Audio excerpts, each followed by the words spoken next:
Right, remaining will join सुन। अभी हम क्या करते हैं, अभी अभी मतलब सब बता रहे होंगे कि भाई स्टोरी कहाँ गई। राइट, स्टोरी कहाँ गई, पहला स्टोरी बोलो साहब, बाद में सब बोलना जो भी बोलना है। राइट। तो एक जो बात मैं कहना चाहता हूँ ना, it's very near and dear to me. मतलब ये मुझे बहुत अच्छी लगती है और मैंने भी सुना हुआ है ये। राइट। और ये फैक्ट है, जो भी मैं बताने जा रहा हूँ ना वो फैक्ट है। और ये फैक्ट अगर है तो हमारी जिंदगी में हमको ये मानना पड़ेगा, क्योंकि ये फैक्ट है ऑलरेडी। राइट। तो आप कब खुश होते हैं, कब दुखी होते हैं, it depends on you, on your mind, on your mind set. Right. आप कब खुश होते हैं, कब दुखी होते हैं। राइट। दो एग्जाम्पल से मैं आपको ये समझाना चाहता हूँ। राइट। देखो, अभी अभी सबके पैंडेमिक के इफेक्ट है, तुम्हारे पे भी है, हमारे पे भी है, मुझ पे ही है पर्सनली। राइट। और बहुत सारी दिक्कतें भी आ रही है, बहुत सारे प्रॉब्लम भी फेस कर रहे हैं, मेंटली फिजिकली सब सब जगह सब फेस कर रहे हैं। मतलब वर्ल्ड में ऐसे तुम नहीं हो कि जो वो फेस कर रहे हैं, वर्ल्ड पूरा फेस कर रहा है। राइट। तो इसमें हमारी धीरज या हमारा माइंड सेट है, वो बहुत बहुत बहुत इंपॉर्टेंट है। राइट। तो इसलिए ये dedicated story to for all my dear and near students. Right. तो आल्वेंस प्रीस्ली एक अमेरिकन है, मतलब अमेरिकन था, अमेरिकन ये सिंगर था। अमेरिका में तो पता है ना, वो मूवी होती है ना, तो इसमें सॉन्ग नहीं होते हैं। मतलब टाइटैनिक में था वो, मतलब हीरो हीरोइन गाते नहीं है।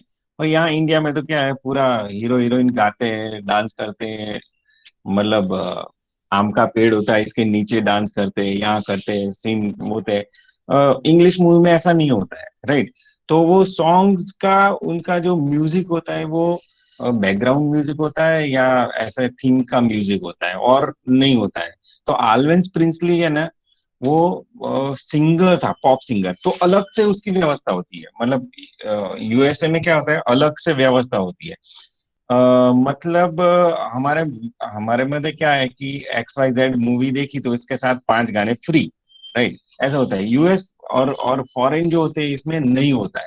तो उनके लिए क्या होता है, म्यूजिक के लिए अलग डिपार्टमेंट होता है, जो म्यूजिक एल्बम बनाते हैं, तो पॉप सॉन्ग्स होता है और बहुत सारे उनमें वैरायटी है।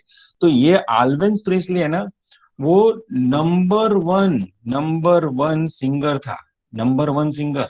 मतलब यूएस में नंबर वन सिंगर, पॉपुलर था, पॉपुलर एकदम पॉपुलर। राइट। बहुत सारे उसने अच्छे अच्छे अच्छे गाने गाए। और पूरे है ना, यूथ होता है ना, जैसे तुम्हारे जैसे यूथ को उन्होंने पागल कर दिया था। मतलब वो आए ना, मतलब आपने अगर देखा हो कि उसके बाद में जो आया ना वो कौन है वो डांसर और सिंगर, माइकल जैक्सन। राइट। उसके पहले का ये बंदा है। राइट। तो माइकल जैक्सन और सब मतलब आते हैं ना, तो लड़कियां बेभान हो जाती है, मतलब दे गो मैड। राइट। ऐसा होता है। तो उसका ना लुक भी अच्छा था, ये लुक है ना, ये आल्विन प्रेस्ली का अगर आप मतलब गूगल करके देखोगे ना, तो ही लुक्स वेरी गुड। मतलब उस वक्त का, मतलब एकदम हीरो था। मतलब उसके पास सब था, मनी, बहुत सारे मनी, बहुत सारे पैसे थे उसके पास। राइट। पॉपुलर था एकदम, नेम एंड फेम दोनों सब था। राइट। मतलब कोई भी आदमी को अगर आप बोलोगे कि आपको कितना खुश होना है या कितना चाहिए आपको, तो ये सब है ना उसकी लिस्ट में आता है, वो डिजायर में आता है ये सब, कि भाई इतना बनना है मेरे को, इतना। आल्विन प्रेस्ली का पास नंबर वन पॉप सिंगर है, मतलब ओनली द पॉप सिंगर, एकदम पॉपुलर है, सब लोग उसके लिए मरते हैं, बहुत अच्छा दिख रहा है, उसके साथ बहुत मनी है, नेम एंड फेम है। राइट। बहुत सारा उसके पास है। लेकिन उसका अगर लास्ट 2 इयर्स का उसकी दिनचर्या देखे ना, दिनचर्या मतलब वो क्या करता था लास्ट 2 इयर्स में, उसके डेथ हुआ उसके पहले का 2 साल का अगर हम एनालिसिस करें ना, तो वो 3 टाइम, 3 टाइम्स ड्रग्स लेता था। 3 टाइम ड्रग्स, ड्रग्स इसलिए कि उसको जिंदा रहने के लिए। देखो, रात को है ना उसका 10 बजे 10 बजे वो क्या होता है, उसका शो होता है, तो 10 से 1 बजे तक उसका शो होता है, राइट। मतलब रात को उसका मतलब भव्य लाइव शो होता है ना, वो होता है। तो ये शो करने के लिए उसने उसको है ना, शाम को खाने से पहले खाता तो नहीं था, मतलब खा नहीं सकता था। उसके पहले है ना उसको वो डॉट्स लेने पड़ते थे, मतलब ड्रग्स के, मतलब वो हमारे जो ड्रग्स रहे वो नहीं, राइट, वो भी ड्रग्स था। लेकिन उसको दवाई के माफिक यहाँ ड्रग्स देते ना, तो वो यहाँ मतलब कुछ हिलचाल कर पाता था, उसमें शक्ति आती थी। बाद में ये पूरा परफॉर्म करता था।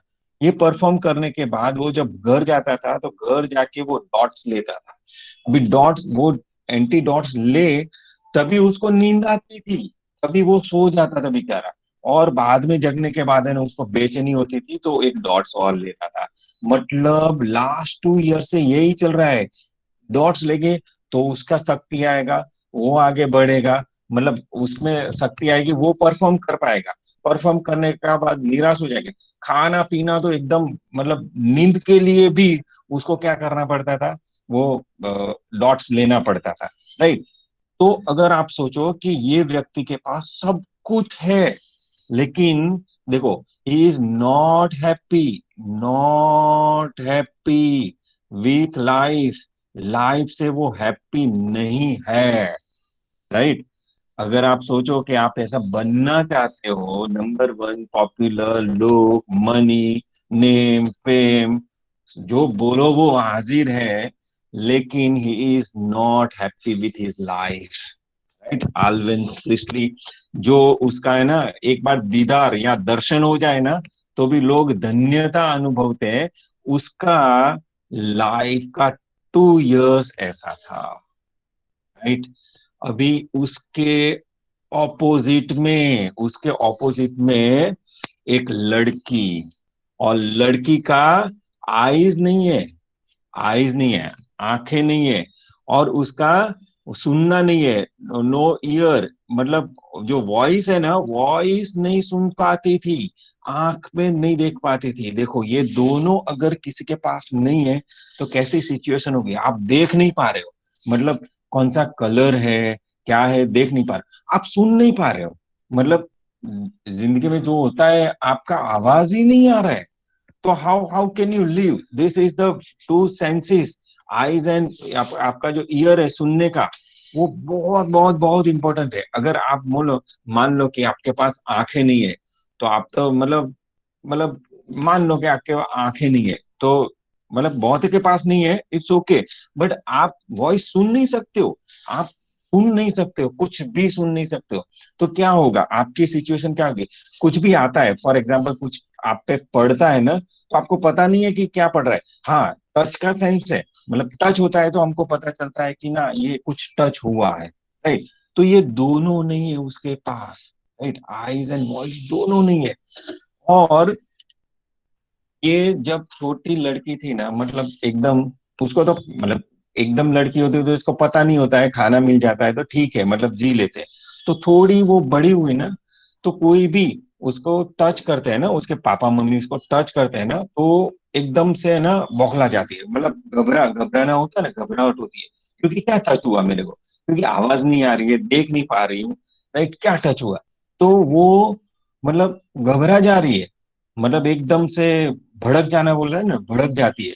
और वो चिल्लम चिल्ली करती है कि ये क्या हुआ, ये क्या हुआ, जैसे आपके पर कोई लिजर्ड या मतलब गुजराती में बोले ना कि गिलोड़ी पड़ी हुई, तो हाउ यू रिएक्ट, राइट, वैसे ही एवरी टाइम ही रिएक्टेड, राइट। बाद में क्या हुआ कि उसको है ना, मतलब एक स्कूल में भेजा, एक स्कूल में भेजा, ये लड़की को एक स्कूल में भेजा। और स्कूल में भेजने के बाद देखा टीचर ने कि भाई उसकी आंखें भी नहीं है, वॉइस भी नहीं है, तो उसको समझाए क्या, कन्वे कैसे करे, उसको बताए क्या, राइट। मतलब ऐसा तो नहीं है ना कि आपकी उंगली सुन सकती है या आपके बाल सुन सकते हैं, मतलब आवाज सुन सकते हैं, ऐसा तो है नहीं, टच करके वो सेंसेस आ सकते, राइट। तो उसको है ना, मतलब टीचर ने उसको स्कूल में उसको भेजा थोड़ा। तो टीचर ने देखा कि ये दोनों नहीं है उसके पास, क्या करे। तो बाद में क्या किया, उसको है ना, उसके जाके उसको हाथ टच किया, जो टीचर है ना उसने बहुत अच्छी तरह से हाथ टच किया।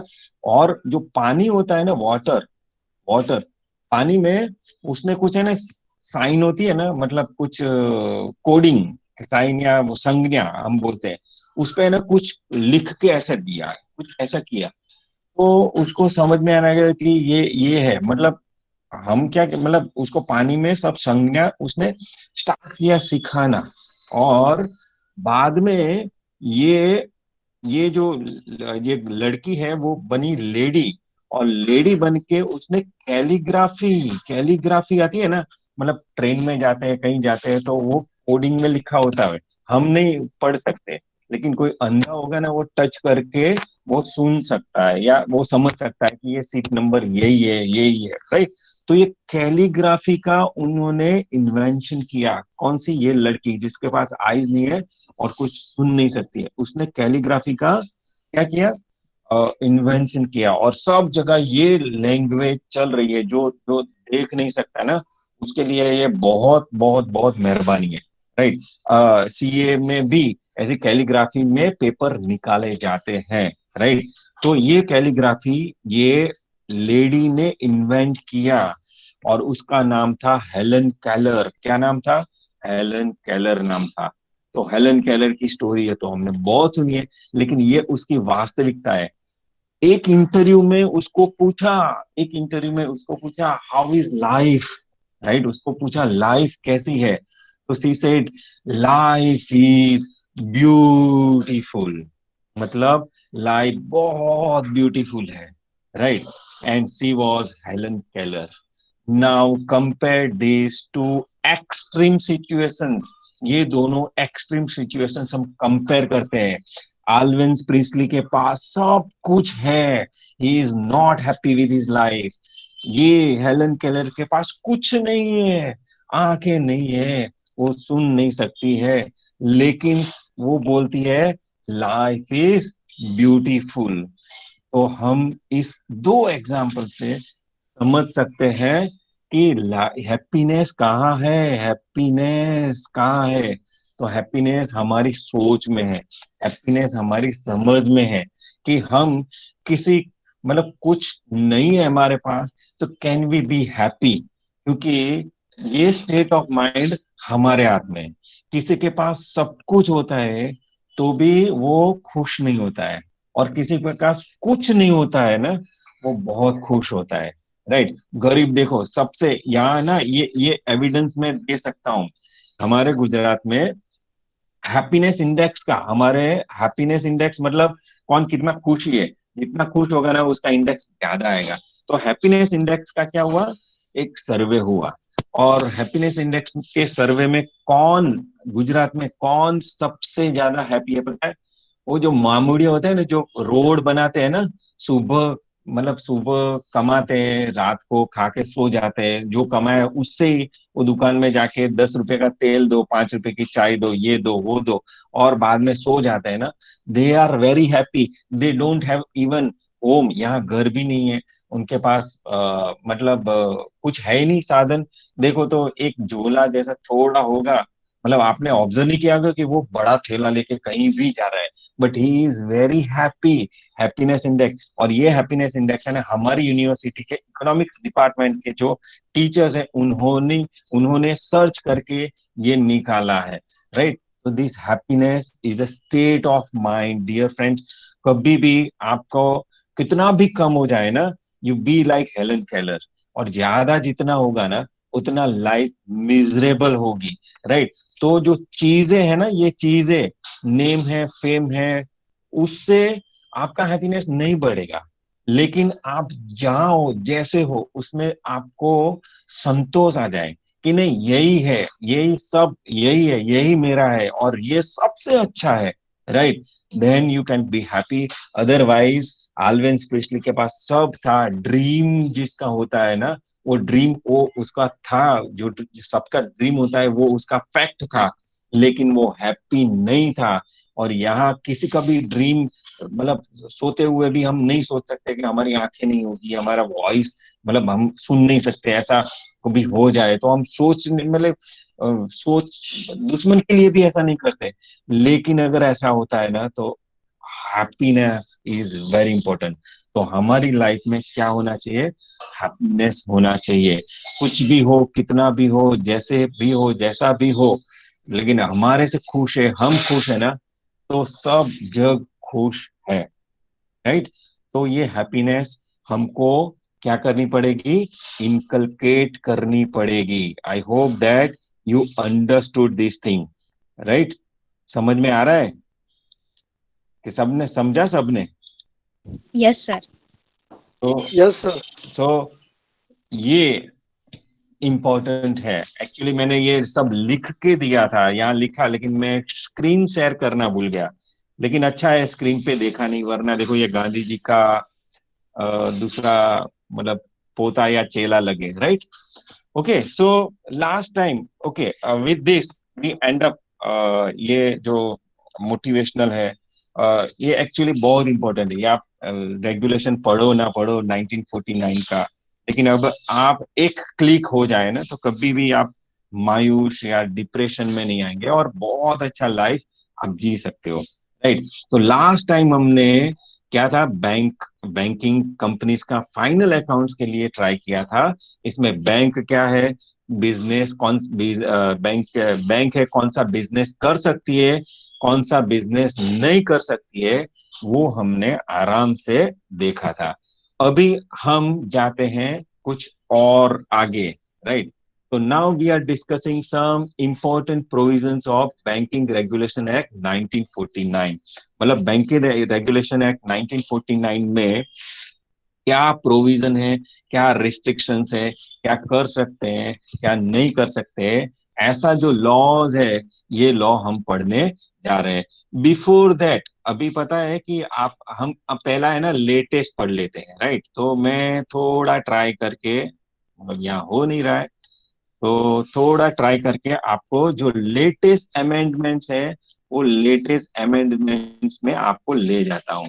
राइट? तो मैं एक नया और पेज इंक्लूड कर रहा हूँ, और यहाँ मुझे रूरल राइम चाहिए। राइट?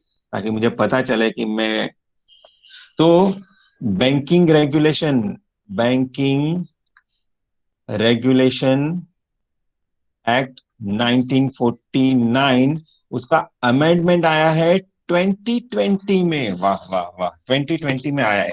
उसकी बात कर लेते हैं, और बाद में हम जो जो है ना, मतलब जो बात करनी है वो करेंगे। ये लेटेस्ट है ना, I thought I should share. Right? क्योंकि ये सिलेबस में एक्चुअली नहीं है, लेकिन बहुत इम्पेक्ट करता है। आप अगर कई जगह बोलो कि मैं बैंक पे स्टडी करता हूँ, या मैंने ये पढ़ा है, और कोई पूछे कि लेटेस्ट क्या है, चलो बताओ, तो आप मतलब at that time you should have a knowledge या क्या क्या लेटेस्ट अमेंडमेंट हुए। तो पीएमसी बैंक है ना, पीएमसी बैंक, वो खतरे में, मतलब वो बंद हो गई। और बंद होता है, बंद होती है ना, तो मॉराटोरियम करते हैं। आरबीआई क्या करती है, आरबीआई क्या करती है, मॉराटोरियम मतलब रिस्ट्रिक्शंस, पैसे विड्रॉ करने के और पैसे डालने के रिस्ट्रिक्शंस रखती है। और बाद में क्या होता है कि जो ये पीएमसी बैंक है, जो है, उसके जो बेचारे पैसे रखने वाले होते हैं ना, तो वो फंस जाते हैं, और उसका मनी क्या होता है, मनी डुल हो जाता है। तो इस ऐसा हुआ है, मतलब रिसेंट पास में ऐसा हुआ है। बैंक सब स्ट्रेस में आ जाती है, स्ट्रेस में आ जाती है, मतलब क्या होता है कि जो पेमेंट करना है वो पेमेंट नहीं कर पाती, क्योंकि कैश नहीं है। कैश क्यों नहीं है? कि बहुत एनपीएस और बहुत सारा लफड़ा झगड़ा या बहुत सारे फ्रॉड्स होते हैं। राइट? इसलिए नहीं होती है। तो इसलिए बैंकिंग रेगुलेशन एक्ट 1949, इसमें जो अमेंडमेंट किया है, ये अमेंडमेंट थ्रू ऑर्डिनेंस किया है। ऑर्डिनेंस थी, क्योंकि अभी पार्लियामेंट है नहीं, मतलब ये अभी पक्का हो गया है कि राष्ट्रपति ने साइन भी कर दिया कि भाई चलो ये होगा। मतलब क्या हुआ? तो ये किसके लिए अमेंडमेंट्स है? For cooperative banks. अरे वाह, कोऑपरेटिव बैंक्स के लिए है भाई। कोऑपरेटिव बैंक्स को स्ट्रेंथन करना है। फॉर एग्जांपल, कोई कोऑपरेटिव है ना, मतलब आप अगर विद्यानगर में हो और इस्कॉन मंदिर गए हो, तो वीवीसीसी बैंक है ना, Vallabh Vidyanagar cooperative bank. Right? तो अगर आपको ऐसा हुआ कि चलो मैं अकाउंट मतलब ओपन कराऊं और पैसा रखूं, और बाद में ये हुआ कि ये गायब हो गई बैंक, या फ्रॉड हो गया, कुछ हो गया, तो कौन, किसका पैसा जाएगा? पब्लिक का पैसा जाएगा। तो ऐसे जो कोऑपरेटिव बैंक है उसको स्ट्रेंथन करने के लिए ये 1949 का ये एक्ट लिया गया हो और अमेंड किया गया है। तो कोऑपरेटिव बैंक्स होती है ना, कोऑपरेटिव बैंक्स, तो उसका नाम ही कोऑपरेटिव है। तो उसको दो दो रेगुलेशंस लागू पड़ते थे पहले तो, मतलब 1966 तक, 1966 तक तो क्या था कि ये आरबीआई के अंडर में आती ही नहीं थी, आरबीआई के अंडर में आती नहीं थी, मतलब उसको जो करना है, फॉर एग्जांपल मैं अपनी वाईएमडी कोऑपरेटिव बैंक बना दूं, राइट, और इसमें मैं चाहूं कि मतलब मेरे डिपार्टमेंट के दो चार बच्चे हो, मेरे रिलेटिव्स हो, ये सब मैं कुछ भी कर सकता हूँ क्योंकि कोई रेगुलेशन नहीं था। तो 1966 का तो तब तक कोई रेगुलेशन नहीं था। बाद में आरबीआई ने बोला कि नहीं नहीं नहीं, आप तो बैंकिंग का काम कर रहे हो तो आपको हमारे अंडर में आना चाहिए। तो इसलिए ये जो कोऑपरेटिव बैंक्स है ना वो गवर्न होती थी टू टाइप्स ऑफ लॉ से। एक तो आरबीआई का लॉ था, right, and state cooperative regulation, cooperative regulation 1965 से। ये कोऑपरेटिव, मेरा मतलब बोलने पे ध्यान देना, ये स्पेलिंग पे ये इसमें ध्यान नहीं देना, ठीक है। ये कोऑपरेटिव रेगुलेशन 1965 ये दोनों से चलती थी।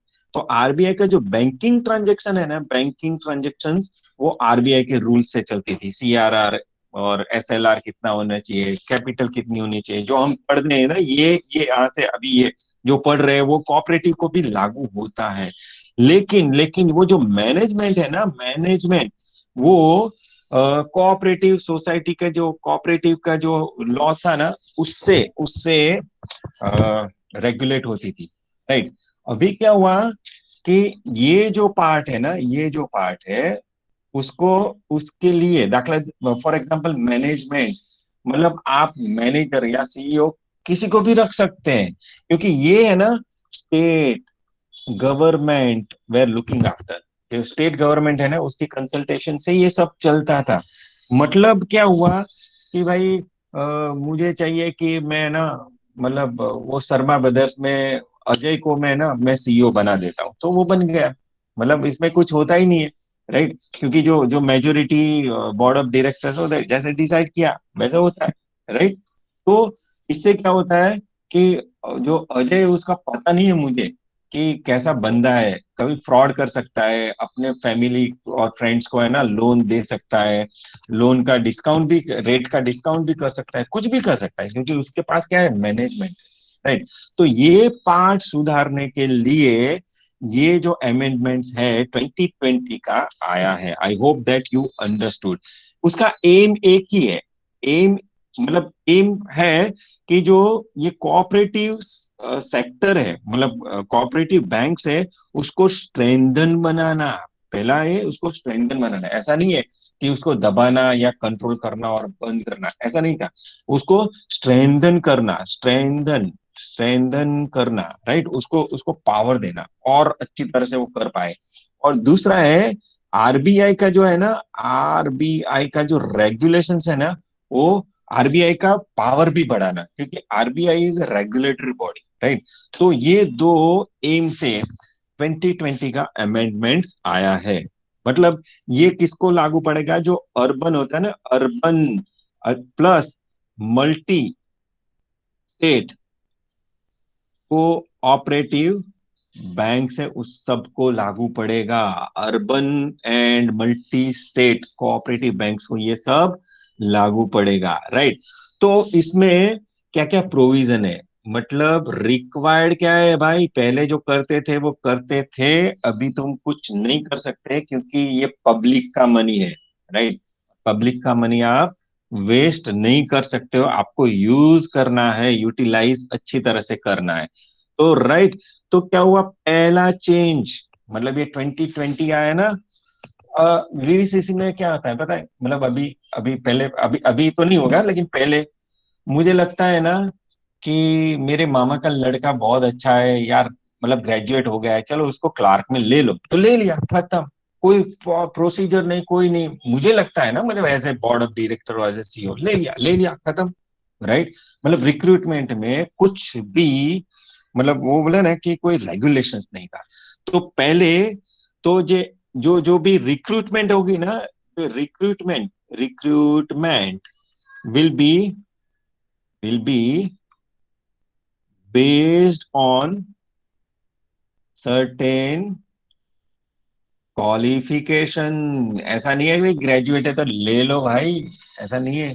क्वालिफिकेशन है, मतलब एसबीआई में, बैंक में, एसबीआई में अगर क्लर्क होना है, मतलब पीओ होना है, तो क्या क्वालिफिकेशन है? ये रहेगी। मतलब एरा गैरा नथु गैरा या रिलेटिव्स वाला वो नहीं घुस पाएगा। और घुसना हो तो उसके लिए बहुत मेहनत करनी पड़ेगी, आईबीपीएस की एग्जाम देनी पड़ेगी, ग्रेजुएट होना पड़ेगा। I hope you that you understood. ये हम सब के लिए गुड न्यूज है, क्योंकि कोऑपरेटिव में मान लो कि अकाउंट्स तो हमारा पक्का है, राइट? आईबीपीएस और सब अच्छा कर दे तो हम अच्छी तरह से लग सकते हैं, मतलब अपॉर्चुनिटी, जॉब अपॉर्चुनिटी हमारी बड़ी है। सेकंड क्या हुआ? तो अपॉइंटमेंट ऑफ सीईओ। अरे ओ मतलब चीफ, सीईओ का मतलब क्या होता है? चीफ एग्जीक्यूटिव ऑफिसर्स जो होता है ना, उसका रिक्रूटमेंट मतलब उसको कर सकते हैं, बट प्रायर परमिशन, परमिशन चाहिए भाई। आरबीआई की परमिशन चाहिए, ऐसे ऐसे नहीं। अरे गरे नत्थी गरे को आप कमान, पूरी बैंक की कमान सौंप दो, और ये बंदर दारू पी गए तो क्या करेगा? सबका तूफान तूफान करके ना सबको हैरान कर देगा। तो वो लगे ये भी नहीं चाहिए, आपको अपॉइंटमेंट करनी है सीईओ के, ओके परमिशन ले लो, राइट? और परमिशन होने के बाद आप क्या कर सकते हो? क्या कर सकते हो? उसको अपॉइंटमेंट दे सकते हो। मतलब आरबीआई है ना, वो बीच में आएगी। बाद में क्या होता था पता है? ऑडिट वाले क्या होता है पता है? मतलब कोऑपरेटिव में, भाई आने लोन आप ही बैड लोन, मतलब कर देना, मतलब सब ये कर देना, कुछ बोल मत चल, तेरे को ना पैसा ज्यादा मिले। तो ऑडिट का भी अपना मतलब, और चार्टर्ड अकाउंटेंट भी कर देते थे कुछ कुछ, राइट? ऐसे होते थे। तो अभी क्या हुआ? तो जो ऑडिट है ना, audit as per RBI guideline, right? RBI के गाइडलाइन के हिसाब से होगा भाई। मतलब ऐसा नहीं है कि ऐसा ऐसा कर दो, ये कर दो, उसका रूल्स रेगुलेशन, हम अकाउंटिंग स्टैंडर्ड पढ़ते हैं नहीं यार, ऐसा ही। मतलब उसके हिसाब से हुआ कि नहीं हुआ, वो देखा जाएगा। मतलब पब्लिक का मनी वो बाय बाय चाइनी करके चाऊ तो नहीं कर रहे ना, वो सब यहाँ क्या करेंगे, देखेंगे, राइट? नेक्स्ट ले वो है सेंट्रल बैंक। सेंट्रल बैंक क्या होता है? Central bank can supersede the board, supersede board in consultation, in consultation of state government in case, in case cooperative bank, right, is in, जो हम है वो स्ट्रेस, राइट? ओके। तो जो central cooperative bank है वो सुपरसीड कर सकता है किस बैंक को? कोऑपरेटिव बैंक को। मतलब वो स्ट्रेस में है, वो पेमेंट नहीं कर सकती है, उसका मतलब फाइनेंशियल इम्बैलेंस हो गया है। तो जो सेंट्रल बैंक है ना, मतलब एसबीआई, राइट, तो वो सुपरसीड कर सकता है, उसको ले सकता है क्या? बोर्ड ले सकता है, मतलब बोर्ड ऑफ डायरेक्टर्स, चलो चलो चलो चलो, बीबीसीसी के जो भी बोर्ड ऑफ डायरेक्टर्स है ना, या चलो, और वो कंसल्टेशन विद गवर्नमेंट, लेकिन ये कर सकते हैं। पहले क्या था? पहले क्या था, ये मॉरेटोरियम करते थे, मतलब थोड़े रिस्ट्रिक्शंस, तो है ना, बहुत सारे प्रॉब्लम्स होते थे। मतलब वो जो, मतलब ऐसा है ना, मतलब गाड़ी हम चला रहे हैं, राइट, और ब्रेक फेल हो गई, तो ब्रेक फेल हो गई तो हम मतलब हैंड ब्रेक कब मारेंगे? वो इंस्ट्रक्शंस देंगे तब हैंड ब्रेक मारेंगे, राइट? तो इंस्ट्रक्शंस दे, मतलब वो कम्युनिकेशन में ही 2 मिनट चले गई और सामने मतलब खाई आई, हम गिर गए, ऐसा होता है। लेकिन अभी क्या है कि ये जो जो है ना सुपरसीड करना, मतलब हैंड ब्रेक है वो लगा दो, खर, लगा दिया, मतलब वहीं वहां स्टॉप हो गया। मतलब जो जो ब्रेक नहीं चल रही है सो नहीं, अभी दूसरा कुछ हैंडल करके चलाएंगे, ऐसा है। मतलब जो बहुत देर होती थी ना, मतलब उसको कंट्रोल में लाने के लिए, अच्छी तरह से चलाने के लिए, राइट, तो उसको ये कर सकते हैं। यस बैंक का ऐसा ही हुआ ना, यस बैंक का फाइनेंशियल स्ट्रेस था, तो उसका शेयर दूसरी बैंकों ने खरीद के उसको अभी खड़ा किया है, राइट। तो ऐसे सुपरसीड कर सकते हैं ये, मतलब उसके अच्छे के लिए है ना, मतलब जो जो जो जिसने भी पैसा रखा है, पैसा नहीं डूबे और उसको अच्छी तरह से जो न्याय मिले, उसके लिए ही होता है। और last one is very important, this bank can raise, RAISE, raise money, subject to subject to approval, approval of central bank, मतलब RBI, RBI के अप्रूवल से दे कैन रेज मनी, मतलब उनको पैसा चाहिए ना, ये मांग सकते हैं भाई, मतलब पब्लिक के पास पैसा वो उठा सकते हैं, वो कर सकते हैं। ये उसको पावर दिया है, एम्पावर किया है, राइट। तो ये जो है ना नए प्रोविजन है, it's applicable to cooperative banks, right. और ये सब करने के बाद क्या होगा कि सबका ट्रस्ट बढ़ेगा, सबका साथ सबका विकास होगा, राइट। ये स्लोगन मेरा नहीं है, ऐसे ही बोला हूं, राइट। तो अभी अभी आपको पता है कि हमारे जो है ना इंश्योरेंस कब तक का है, इंश्योरेंस है पता है, हमारा बैंक इंश्योरेंस है पता है सबको? Let me check your knowledge. Bank insurance है पता है सबको?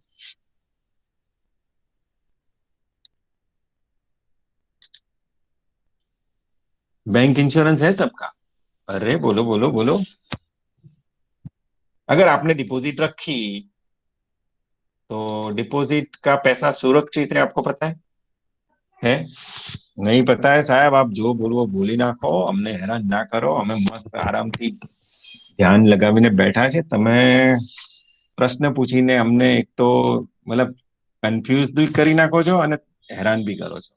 ओके, तो बैंक इंश्योरेंस है ना, 2020 का जो बजट आया ना, पहले 1 लाख का था, अभी 5 लाख तक का इंश्योरेंस है। मतलब क्या हुआ कि भाई बैंक फड़चाમાં गई ने तो 5 लाख સુધી તમારી डिपॉजिट, अगर 6 लाख करे ना तो 1 लाख गया मान जो, राइट। तो this is the new provision, I hope that you understood this thing. अभी ये है ना, ये 5 पॉइंट आप अच्छी तरह से आप लिख भी सकते हो और मतलब सुन भी सकते हो, जो भी है। चलो हो गया। अभी आते हैं हमारे मेन रूल पे। सबको स्क्रीन दिखाई देती है ना? यस और no? Yes, sir. Yes, sir. Yes, sir. Okay, very good, yes sir. Good good good. चलो, अभी हम पुराना 1949 का जो रेगुलेशंस है उसकी हम बात करेंगे। तो सेक्शन 9 क्या बोलता है? तो some important provision of banking regulation act, right. तो disposal of non banking asset, non banking assets क्या है भाई? भाई मैंने वो एग्जांपल आपको समझाया था कि भाई आपने लोन लिया है या हाउसिंग पे, और आपने पे नहीं किया है, तो ये हाउस किसका हो गया भाई? मेरा हो गया, मतलब बैंक का हो गया।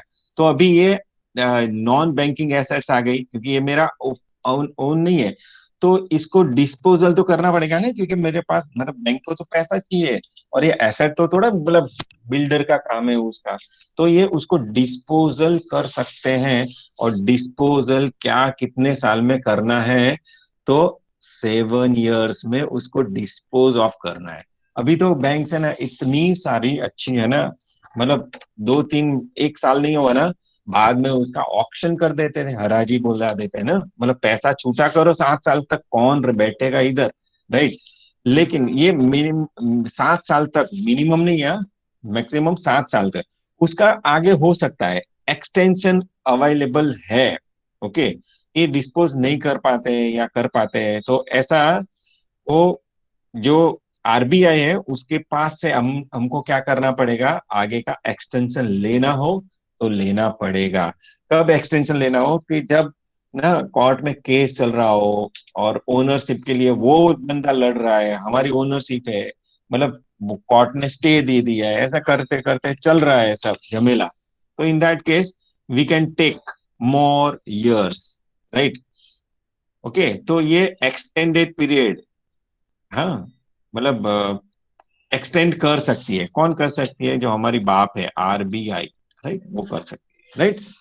Okay, okay, next, minimum capital and reserve. तो सेक्शन कौन सी देखी हमने? सेक्शन 9 है वो, जो नॉन बैंकिंग एसेट्स है उसको डिस्पोजल करना। और ये है मिनिमम कैपिटल एंड रिजर्व। तो as per section 11 sub section 2 of banking act 1949, जो पेड अप वैल्यू कैपिटल और पेड अप वैल्यू मतलब इक्विटी प्लस रिजर्व, इसका कितना रुपया होना चाहिए? मतलब ऐसा नहीं है ना, मैं 10 रुपए से मेरी कोऑपरेटिव बैंक या मेरी बैंक स्टार्ट कर रहा हूँ, करोड़ रुपया आपसे लिया और 50 लाख इसको दिया, दिया ना दिया और सब लेके भाग गया तो क्या होगा, राइट। ऐसे तो नहीं होता है ना, आपको कैपिटल भी रखनी पड़ती है ना। तो ऐसे ही मिनिमम कैपिटल मतलब paid up value and reserve कितना हो जाना चाहिए। तो of a banking company in corporate outside India shall not less than 50 lakhs, मतलब बाहर आप कहीं भी, मतलब department of business studies bank अगर फॉरेन में यूज करते हो, मतलब एक उसका करते हो, तो 15 lakhs मिनिमम होना चाहिए। अभी ये तो पहले का है ना, 1949 में 50 लाख बहुत है। अभी तो मतलब इसमें से जो सुन रहे हैं इसमें से भी ना एक ही बंदा वो 15 लाख आराम से निकाल सकता है, राइट। लेकिन ये मतलब जस्ट टू ए लॉ है तो हम पढ़ रहे हैं, राइट।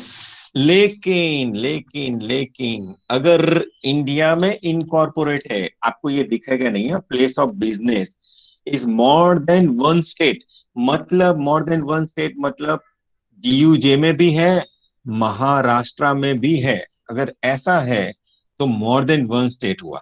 तो गुजरात और महाराष्ट्र में place of business is Kolkata and Mumbai, मतलब मुंबई में भी है, मतलब गुजरात में भी है और मुंबई में भी है, मतलब यहाँ दाणू रोड पे नहीं है, मतलब नासिक में नहीं है, तो एक ही जगह ऐसा बोला जाएगा, राइट। लेकिन दो स्टेट में है, और जो स्टेट में है महाराष्ट्र और उसमें कलकत्ता आता है या मुंबई आती है, ये उस टाइम पे है ना बड़ी बड़ी सिटी थी, right.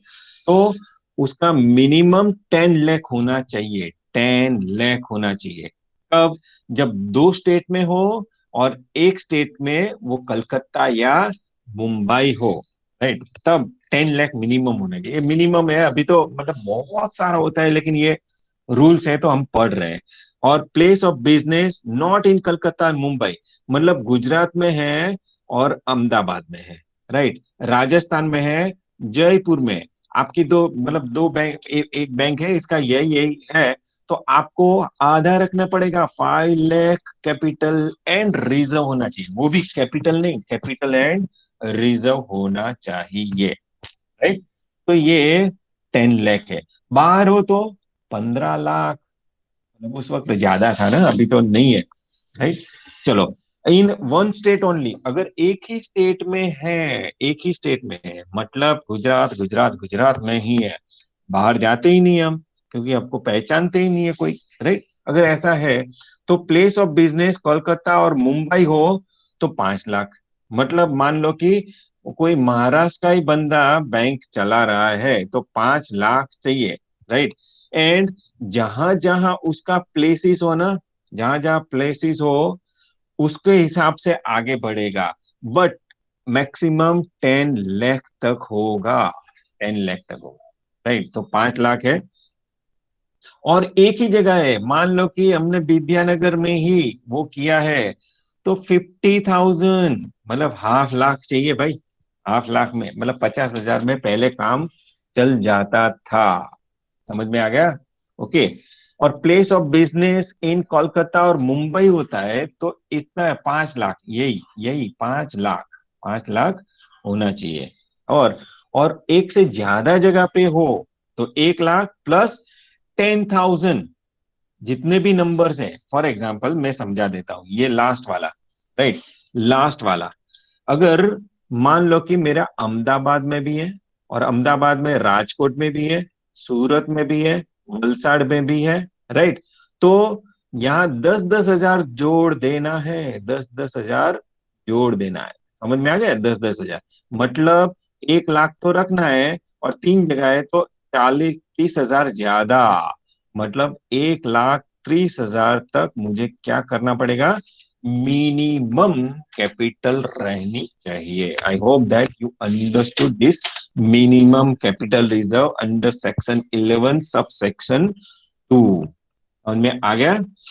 Okay, section number 13। Section number 13 क्या है कि जो कमीशन है, ब्रोकरेज है, डिस्काउंट जो दे रहे हैं ऑन सेल ऑफ शेयर्स, मतलब कंपनी, बैंकिंग कंपनी जब नई स्टार्ट होती है तो उसको डिस्काउंट पहले देते थे भाई। तो 100 रुपए का शेयर है ना, 10 रुपए का शेयर है ना, चल इतना डिस्काउंट दे दे, मतलब इसका इतना कम दे।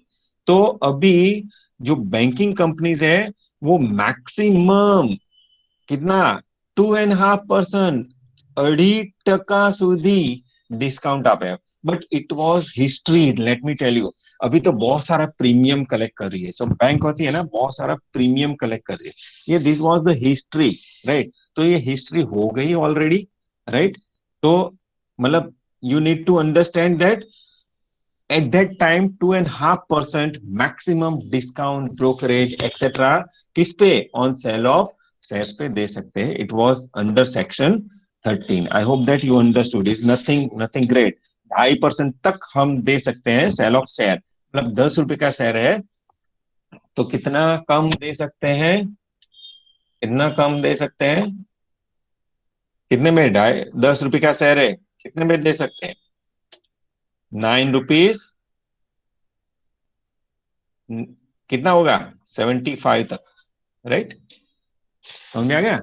ओके।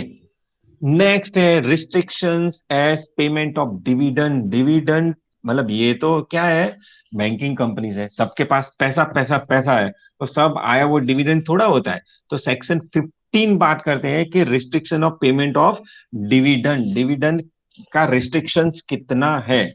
तो उसके लिए बोला है कि सब जो बैंकिंग कंपनीज है ना, उसके जो प्रिलिमिनरी खर्च है, मतलब जो कैपिटलाइज एक्सपेंस है, कैपिटलाइज एक्सपेंस मतलब जो डेफर्ड एक्सपेंसेस है, जो रेवेन्यू टाइप है लेकिन हमने कैपिटलाइज किया है। कैसा है, तो प्रिलिमिनरी एक्सपेंसेस, बैंक का बिल्डिंग बनाने के लिए और बैंक की स्थापना करने के लिए जो भी खर्चा हुआ ना पहले, तो 1 साल में थोड़ा वो होगा। बैंक तो 15 साल, 20 साल, 50 साल, 100 साल, 200 साल जिएगी, राइट। तो उसका जो एक्सपेंस है वो रेवेन्यू नेचर का नहीं है लेकिन कैपिटल नेचर का है। तो ऐसा जो प्रिलिमिनरी एक्सपेंसेस है, ऑर्गेनाइजेशन एक्सपेंसेस है जो शुरू शुरू में होता है, शेयर सेलिंग कमीशन है जो ऊपर बात की है हमने, वो ब्रोकरेज है, अमाउंट ऑफ लॉस है, पहले का लॉस है। तो ये सब राइट ऑफ करने के बाद, कंप्लीटली राइट ऑफ मतलब प्रीमियम एक्सपेंसेस जीरो होना चाहिए, ऑर्गेनाइजेशन एक्सपेंसेस जीरो होना चाहिए, शेयर सेलिंग कमीशन जीरो होना चाहिए, राइट। जितनी भी लॉस पहले की है वो जीरो होगी, बाद में डिविडेंड पे कर सकते हैं, राइट। ये डेप्रिसिएशन अगर वो जो कैपिटलाइज किया है और नहीं है तो चलेगा इन सर्टेन कंडीशंस, लेकिन ये सब रिटर्न ऑफ हो जाना चाहिए। लेकिन इसके बाद भी थोड़े अमेंडमेंट्स आ गए हैं, राइट। तो अभी डिक्लेरेशन के लिए 2004 में नए अमेंडमेंट्स आए हैं। तो इसमें क्या हुआ कि जो कौन कौन डिविडेंड दे सकता है या डिक्लेयर कर सकता है, राइट। तो bank should have CRAR. CRAR मतलब capital to risk weightage asset ratio जो है वो 11% तक होना चाहिए लास्ट 2 इयर्स में। मतलब जो बैंक को बोला गया है कि तुम हम सीआरआर रखना, राइट, एसएलआर रखना, इतना डिपॉजिट यहाँ करना, ये जो किया है ना वो 2 साल तक उसने किया होना चाहिए, राइट। अगर वो नहीं एडजस्ट हो पा रहा है, सीआरआर रेशियो मेंटेन नहीं हो रहा है, लिक्विडिटी रेशियो मेंटेन नहीं हो रहा पा रहा है, तो डिविडेंड नहीं डिक्लेयर करेंगे, राइट। और दूसरा क्या है कि उसके जो एनपीए, नॉन परफॉर्मिंग एसेट्स, मतलब जो लोन दी है वो, उसका इंटरेस्ट है ना, वो जितनी भी लोन है टोटल, इसमें से 3% तक ही होनी चाहिए, लेस देन 3%। 3% और ऊपर है तो वो डिविडेंड नहीं देगा। क्यों? कि भाई तू अपना पैसा वापिस ला नहीं पा रहा है, जितनी भी लोन दी है, ऐसा आलिया मालिया मिल गया आपको जो लोन, मतलब आपके पास पैसा ले गया है, तो आप डिविडेंड डिक्लेयर नहीं करोगे। राइट। सेक्शन 15 और सेक्शन 17 का उसको पालन करना पड़ेगा। सेक्शन 15 तो हमने ऑलरेडी देखा है कि सब प्रिलिमिनरी एक्सपेंसेस और सब है, वो राइट ऑफ करने के बाद ही वो कर सकता है। और सेक्शन 17 जो है, जो हम देखने जा रहे हैं, वो जो स्टैट्यूटरी रिजर्व है ना, उसका पालन किया होगा, मतलब होना चाहिए। राइट। तो हमने सी CRAR जो वाला बोला ना, वो है। और जो bank should comply with the prevailing regulations of guideline of RBI. RBI की जो लेटेस्ट गाइडलाइन है उसको ध्यान में रख के करना पड़ेगा। ओके। तो ये जो है, अगर इतना होता है ना, तो डिविडेंड क्या होता है, डिक्लेयर कर सकता है। और कितना डिविडेंड डिक्लेयर कर सकता है?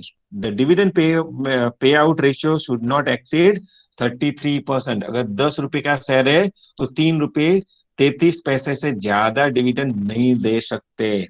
डिविडेंड करंट ईयर के प्रॉफिट में से होना चाहिए। 1956 में, सॉरी 1956 नहीं, 2012 में हमारा जो प्रॉफिट हुआ था, बहुत बड़ा प्रॉफिट हुआ था, हमने रिजर्व रख दी थी, चलो इसमें से 33.33 दे दो। नहीं नहीं नहीं, इस साल में से ही देना पड़ेगा। राइट। इसमें जो डिविडेंड टैक्स है वो इंक्लूड नहीं हो गया, बाद में डिविडेंड टैक्स तो अलग से वो करेंगे। राइट।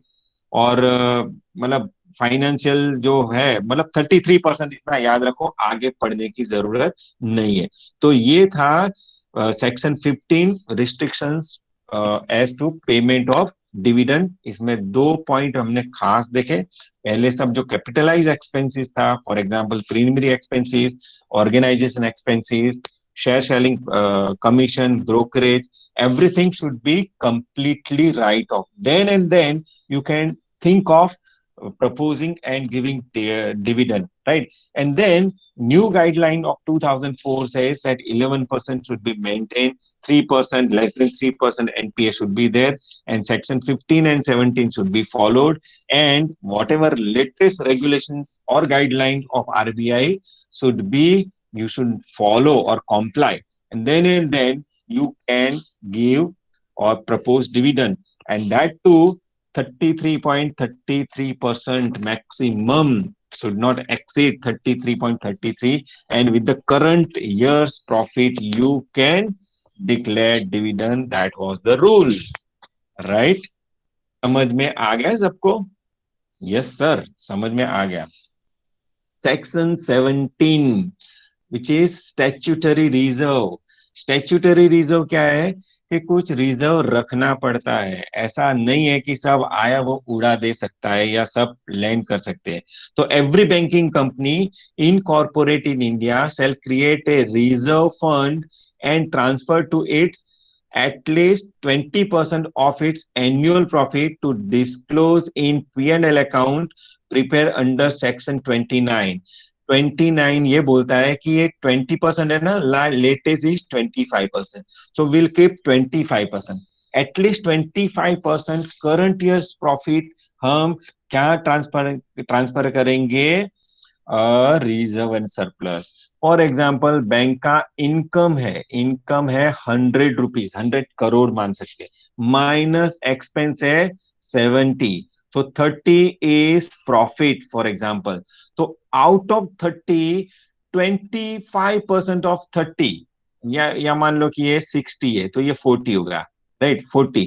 तो 20, ये 40 होगा, तो 25% of 40, 10 rupees should transfer to reserve. समझ में आ गया? ये है स्टैच्यूटरी रिजर्व।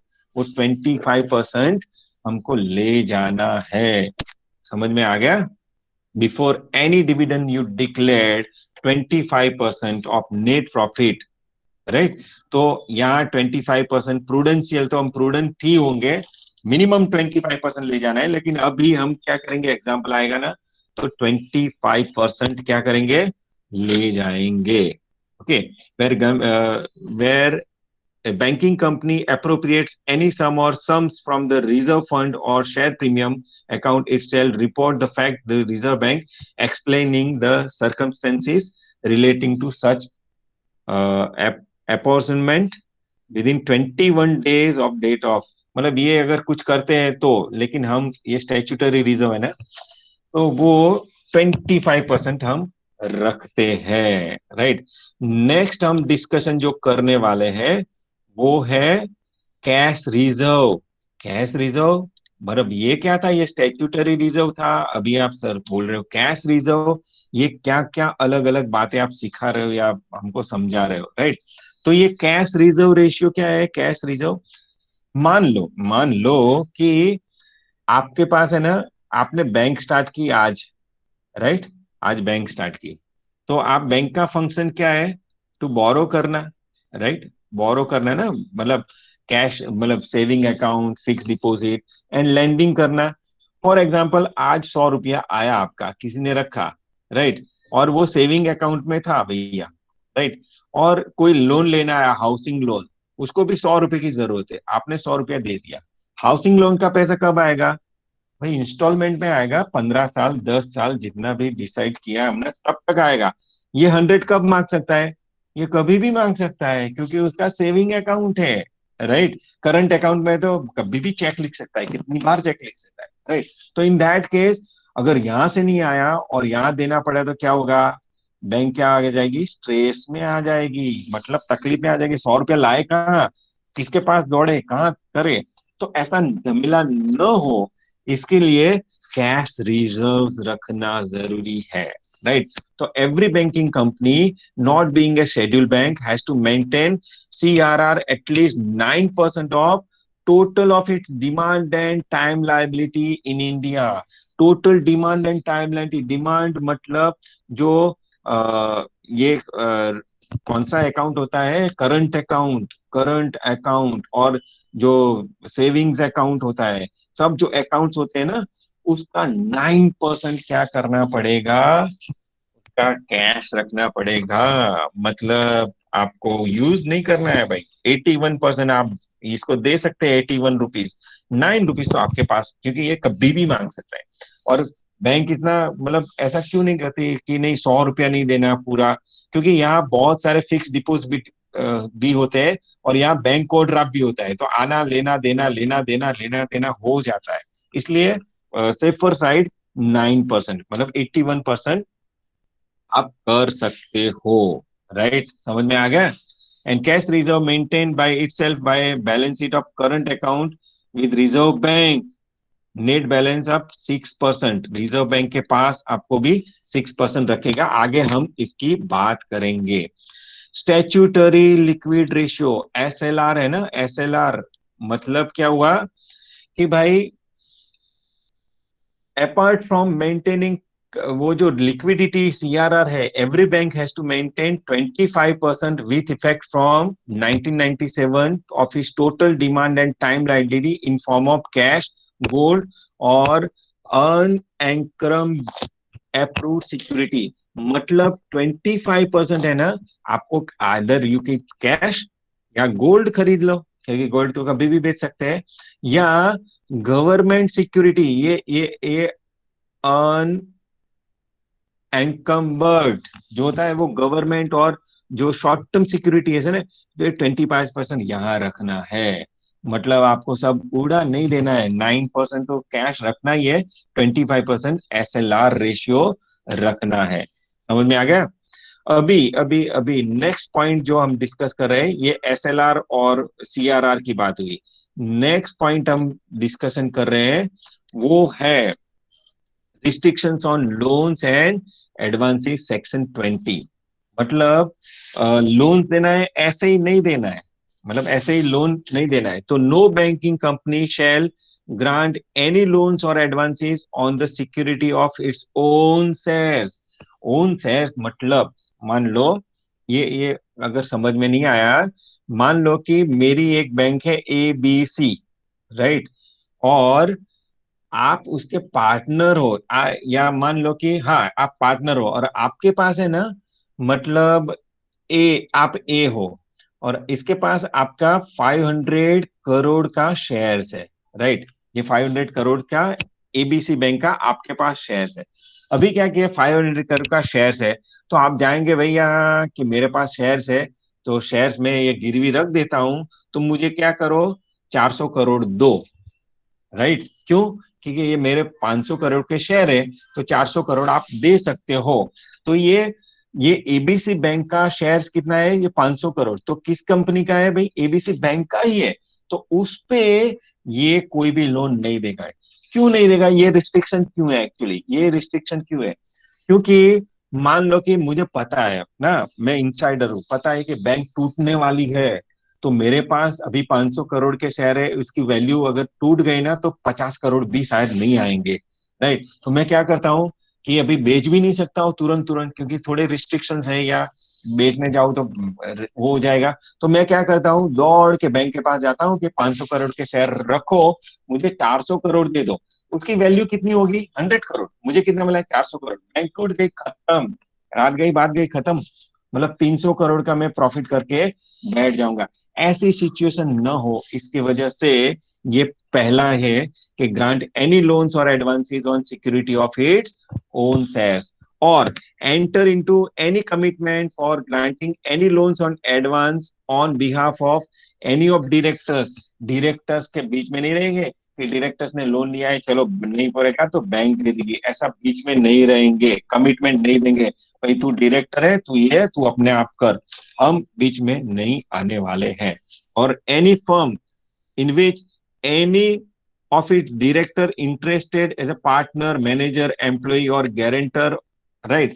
अगर आप इसका जो डायरेक्टर्स है वो एक्स वाई जेड कंपनी में, तो उसका भलामन से ये लोन वोन नहीं देना है, मतलब वो, मतलब समझ में आ रहा है ये, कि उसको लोन नहीं देंगे, क्योंकि उसका पार्टनर कौन है भाई, ये मैनेजर मैनेजर या जो अपना जो डायरेक्टर है, वो एक्स कंपनी का मालिक भी है, या मान लो कि उसका पार्टनर है या मैनेजर है, तो वो मांगेंगे कि नहीं देंगे, क्योंकि मतलब वो कहानी है ना, दला तरवाड़ी नहीं, રીંગણા तोड़ू त्रण चार, अरे तोड़ो आखू झाड़, राइट, राइट, हंसते रहना। तो ऐसे ही हो जाता है, तो इसलिए बोला है कि भाई तू इसका ना मालिक है ना, पार्टनर है ना, तू एम्प्लॉय है ना, गारंटर है ना, लोन नहीं मिलेगी, राइट, गेट आउट, ऐसा हो जाता है। एंड नेक्स्ट है, any company not being subsidiary banking company of register under section company 1956 of government India, in which subsidiary holding company of any director of the banking company as a director of managing agent of guarantee in which hold the substantial interest। मतलब ये कोई firm है इसकी बात है, लेकिन कोई company है और आपका एज ए डायरेक्टर यहाँ सब्सटेंशियल इंटरेस्ट है कि ये कंपनी रहेगी तो बहुत अच्छा रहेगा, डूब जाएगी तो आप, मतलब आप भी डूब जाएंगे, ऐसा अगर इंटरेस्ट है, उसको भी लोन नहीं देना है। Any individual in respect of whom its director is a partner और गारंटर, और गारंटर मतलब अपनी ही बैंक में लोन देने के लिए अपना ही डायरेक्टर गारंटर बनने, ऐसे इंडिविजुअल को भी नहीं देना है, क्योंकि ये जो प्रोविजन सेक्शन 20 से, वो जो दला तलवाड़ी का जो बैंगन वाला है वो सीन क्रिएट ना हो, इसलिए ये रेस्ट्रिक्शंस रखे हैं। I hope that you understood, right. Next point, may be the final point हम डिस्कस करने हैं, तो return of unclaim deposit. Unclaim deposit section 26। Unclaim deposit क्या हुआ, मान लो कि एक्स बुढ़िया है, मतलब एक ओल्ड एज की मतलब औरत है, राइट, इसने एक्स वाई जेड बैंक में कुछ डिपॉजिट रखी, और उसका सर्टिफिकेट है ना, उसके वो जो लॉकर है ना, इसमें ही रख दिया, राइट। और एक्स वाई जेड का जो सन है ना, उसको पता नहीं है, क्योंकि इसने रखा था कि भाई मैं बूढ़ी हो जाऊंगी, हो जाऊंगी तो मैं इसने ले लूंगी, राइट।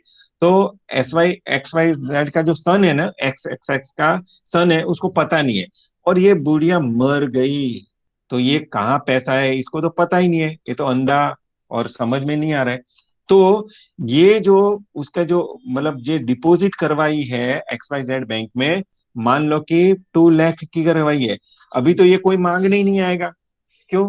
क्योंकि इसको सन को पता ही नहीं है, और बुढ़िया तो है ही नहीं अभी। राइट, इन दैट केस क्या करेंगे? तो ये है return of earn claim deposit. Every banking company shell with in 30 days after the close of each year submit a return to prescribed form manner of RBI of all accounts in which have not been operated upon 10 years। तो 10 साल से operate नहीं हो रहे, उसका every year हमको देना पड़ेगा।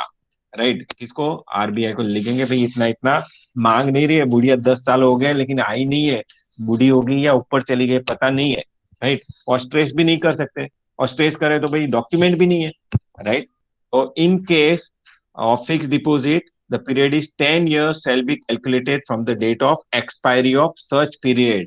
मतलब 1/1/2020 को वो मैच्योर हो रहा है, तो यहां से 10 साल तक, मतलब वो पीरियड यहां से स्टार्ट होगा। I hope that you understood this thing. And next point of discussion जो हम नेक्स्ट लेक्चर में ले जाने वाले हैं, और बहुत ही इंपॉर्टेंट है, वो है फाइनल अकाउंट्स। वो फाइनल अकाउंट्स का एक वीडियो में बना दूंगा, और वो उसका जो बैलेंस शीट है and profit and loss account है, वो कैसे बनाना है वो मैं आपको बता दूंगा। आई होप दैट मतलब ये आपको लेक्चर अच्छा लगा होगा। और ऑलरेडी 1 आवर हो गया है। Right, and we are through with the restrictions and provisions of Banking Companies Act 1949। Any question that you have, then you can ask। कोई भी क्वेश्चन है आप पूछ सकते हो। I am keeping this language, Hindi language, क्योंकि किसी को पता नहीं चले गुजराती में, राइट, तो भी गुजराती की छौर आ ही जाती है।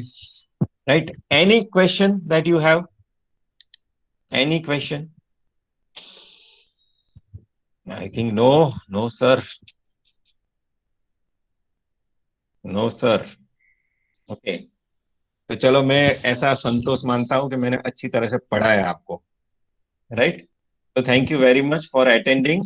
नेक्स्ट जो है वो बैलेंस शीट का फॉर्मेट है, वो इसका वीडियो आज ही शायद आज या कल में बना दूंगा और अपलोड कर दूंगा। आप वो देख लेना, बाद में फाइनल अकाउंट का फाइनल खेलते हैं। राइट, जैसे T20 में हम जीत जाते हैं ना, ऐसे हम जीत जाएंगे। Right, so thank you very much for attending this session.